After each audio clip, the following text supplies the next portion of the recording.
As far as experience, you've got a lot of guys back who have played a lot of baseball. Yeah, we do. We've got 12 seniors, and all those guys have played varsity ball at some point. You know, a lot of them have played for 3 years. Some of them are 4-year letter winners. So we should have a lot of experience on this year's club and a lot of leadership, and hopefully that'll be a big push for us. Big difference between just playing or being on the team for 3 or 4 years and actually playing. Yeah, there's a big difference, and like I said, these guys are letter winners, so a lot of them are award winners, being all conference or all district. So you know, we got some pretty good expectations, but no different than normal for us. You know, we expect these guys to go out and lead by example and show the young guys the way. Start on the mound. Well, we have our top 2 pitchers from last year back. We got Preston Miller, who was all-conference, all-district last year and won 8 games. And we got Gunnar Western, who was all-conference, all-district, and actually was an all-state utility player. And, you know, he won 4 games, so we got our top 2. But we also got Colton Majors, Cody Mays, Jordan Majors, Mitch Kriegshauser. Those are all seniors with considerable experience. And then we got a few sophomores, and Tristan Songer, Bronner Kid, Kylan Easley. I know I'm probably forgetting somebody, but we should have plenty of arms that can get out to the varsity level. And you're not afraid if something happens, someone's going to have a good outing, you're not afraid to captain hook, you're not afraid to put somebody in. No, we'll use them, and we'll prepare them all the same way, and they'll all be ready to face varsity batters. And, you know, I believe pitching depth's what gets you into the postseason, so we'll use them all as much as we can. Good baseball, you're going to be strong up the middle, and you are. Yeah, we should be. We got Zach Plale move back behind the plate after playing first base last year, and that's his natural position. Gunnar Western will be our shortstop. He'll move over from third.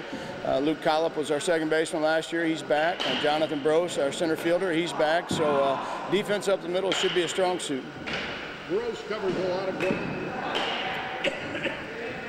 in center field. That helps the other 2 outfielders out. Yeah, Johnny's a high-energy guy. He plays with a lot of energy, covers a lot of ground, and you know, we expect him to go gap to gap and help those corner guys out again this year. Okay. Expectations. Give me your goal for the year.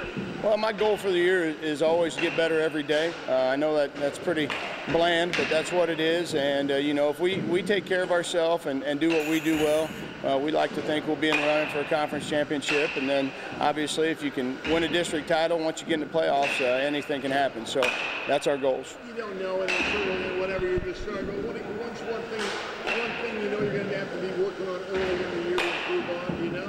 Well, I mean, the main thing would be the mental mindset for us right now. I mean, there's 18 inches of snow on the ground, so these guys got to get past that, and they've got to approach the inside workouts just like we were outside. And when we get outside, we get outside. But we always play the games early in the year to get ready for later in the year, and our approach won't change for that. So hopefully the weather will change. We'll be outside soon. How do you do that to really make the inside workouts just as productive as if you would be outside? Well, once we get past this first week and get everybody back in the flow, then we'll start doing a lot more game situations. So hitters will face pitchers live in the cage. We'll shorten up the bases. We'll try to get in the primary gym a little bit where we can get 75, 80-foot bases. And we'll try to do bunt scrimmages, things like that we can play pretty much live inside with the safety ball. So we'll try to make things as game-like as we can inside and just keep the guys fresh in that situation. 2 more questions. One, you're not afraid to face anybody. You play a very tough schedule early in the season. You may lose a couple of those games, but it really does help you out, doesn't it? Yeah, you know, it's no different our wrestling program. They wrestle a tough schedule, we play a tough schedule, and if you want to get far in the playoffs, that's a goal you have to have. You can't be afraid to lose games. I mean, nobody really cares what your record is in the regular season. When you get to districts, everybody's 0-0, and I really believe those tough games early help us. And unlike wrestlers, baseball players can eat spaghetti, and you got something coming up. Talk to me about your big spaghetti dinner. Well, we're going to do the spaghetti dinner on March 8th. We call it Meet the Tigers Night, and basically $10 all you can eat, spaghetti, salad, desserts, drinks, and we'll do it in the primary school commons, and our guys will serve the people and gives us a chance to introduce the team to the town, make a little money to pay for meals on the road, and maybe to buy some new bats, things like that, and just kind of help out the program. But it should be a good night. We'll also have a silent auction table there where we'll have a basket of items and things that the money will go to help our summer baseball program. You have another marathon game this year? We're going to do the marathon game, yes. Just talk me to when that's going to be. Well, yeah, I didn't send it. Our marathon game is supposed to be March 12th. Obviously, the fields probably won't be ready by then, so a couple things. We may use the turf if it's cleared by then, or else we'll set up live in here, and pitchers will throw simulated games to hitters inside, and basically it won't help our defensive calls, but at least we'll get the pitchers and hitters some work. But we'll get 21 game inning scrimmage in some way, shape, or form. Will you use the turf if you can't get on the field? You can still do a lot that way. Yes. Yeah, we're really excited about getting on the turf. We've used the parking lot for the last 20-some years, so first of all, it's going to save a lot of baseballs, but we can set up a full field. Basically, right or left field is going to be a little bit short, but everything else will be full, so we're really looking forward to using the turf. We'll wait until soccer's done and go on it after them, 5:30 or so at night, but we'll take every advantage of that turf we can. What happens if somebody breaks a window out of the press box? We'll get in the old slush fund and find a way to pay for it. Probably Coach Jackson's checkbook. It's good. I got a lot of leadership roles, responsibilities, but it's good, getting around with the guys and making sure the freshmen and the underclassmen know what they're doing. I'm just ready for get the season started. I know you like to have fun. You're one of the guys who like to have fun, but being a senior like that with the leadership role, when you step between the lines, you've got to just push everybody a little bit. Yep, we're trying to step it up this year and make a run, and we're working hard, doing good. I'm excited. A lot of experience in a lot of positions. You played with each other for a long time. Talking about how that helps. Well, all of us have grown really close together. We got a lot of chemistry, and I don't know, everything just kind of clicks with us. We work together, and everything goes smooth. So. But even the number 2 guy may be more important than the number 1 guy. Yeah, well, definitely this year we have a lot of pitchers, a lot of arms. We can pitch tournaments, games. We'll have always somebody to start. Number 2, yeah, it doesn't really matter.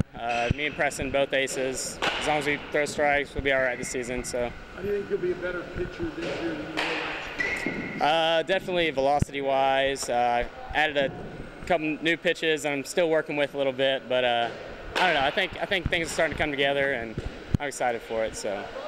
Spill it. What are the new pitches? I'm working on a 2-seam right now, and it's getting there. It's not quite there yet, but. My changeup, I'm working on a new changeup, getting a little more movement, but yeah, so that's about it. And when you're not doing that, you play short. Yeah. And key position. Yeah. How many balls get by you? But what's the key to playing shortstop for you? Well, one thing I need to work on is getting my feet getting loaded or getting through the ball and going to first. That's going to be the biggest thing, but definitely you just got to work on your hands and fundamentals, and that's about it. Talking about the team clarity a little bit, talking about the team chemistry on this team, just how everybody really does get along. How important is that? Well, yeah, we all get along, and I mean everything goes smooth. I've got closer to most of my teammates this year than I have any other year. When we're not playing baseball, we're hanging out together, and we can really trust each other, and I think that's going to be big for this season. So. You get a chance, rain, bad weather, and stuff, and so you're parking lot, maybe you go down to the new field. Yeah. Talk to me about that. You excited about maybe going down? Yeah, definitely. I think it's going to help us out a lot. It's not just the pavement where the balls are bouncing 10 feet over your head, or you're trying to get them out of big snow drifts or anything. But yeah, I'm excited. It's nice. It should be good to practice on. So enjoy it. How do you think you'll be a better pitcher this year than you were last year? I think I got endurance this year. Last year I was a little bigger. I worked out a lot this off season. Kind of worked my butt off, and I definitely want to be on top this year. I want to go for state, be all state, just be who I am, show what I can do. You know what I mean? You're the guy. You like being the guy, and why? Wait, repeat that? You like being the guy. You're our number 1 guy. Yeah. You're going to throw me. Yeah. You're going to go throw it. I love being that guy. I don't want to say I am number 1 because we got a team full of aces, but I definitely like being out there. I like the coach trusting me to be on the mound. And I'm not going to let him down this year. Not going to let my team down or coach. Okay. Hey, you might get a chance to play over here on the turf. Make a diamond out of that instead of maybe playing in the parking lot. What are your thoughts? That's awesome. Parking lot, you don't know what you're going to get. You get a ball to the face, you're pretty much done for the day. But the turf, play a little bit better hop. Maybe see what the future's like for Kirksville, because Jackson wants turf, but I think it would be awesome other than the parking lot. It's kind of sketchy. You guys play a very tough schedule every year, especially early in the year. You face the tough teams. You lose some, and it gets you ready down the road, doesn't it? Yeah, we start off I think our first game's at Cape Cape Girardeau, and those are pretty big schools. We're going to definitely see some bigger schools than we're used to, like in our conference, but I think we'll be ready as the time comes. Well, just being a senior, we have so many of them, it's kind of easy. We have people that have been through the program and know what they need to be doing, so it's easier to be a leader with all the older kids that we have. Everybody on this team gets along. So crochet, you really do. How is that important? Team chemistry is really important. Teams that have the most team chemistry usually are really good when they need to be. More team chemistry you have, the more you can trust in everybody else, and the better normally the teams are. You guys play a tough schedule. You start out down in Cape Girardeau and whatever you play. Bigger schools, you play tough schools. Your record may not be 15-0 like some of these teams. You may be 9-4, but you play a tough school. It's important for later on down the road, isn't it? Yeah, the tougher schools you play in the beginning of the year, the better the more it prepares you for the postseason. We play a lot of schools that are higher class than us, but the more schools that we play, it's just better competition, and the more it prepares us for the postseason. It's a very strong program. It's been a traditionally strong program for a long time. What happens after you go out and play them somewhere, even though you're a small school? They respect you. You can tell that they respect you a little bit, don't they? Yeah, they always respect the orange and black. You know when you put that jersey on that you need to be able to show the respect, so show the respect in the way you wear it and how everybody else respects you. Talk to me about maybe playing over here on the turf. It'd be pretty neat. Yeah, turf's been a big key. It's going to help us get outside a little bit earlier, get us out of this gym, so it's a big key for us. Maybe overall team goals this year, what do you think they are? What are your aspirations that way? We just want to win districts. Every year we win districts. If win districts, normally conference takes care of itself, and if we win districts, just get into the playoffs. Anything can happen when you get in the playoffs.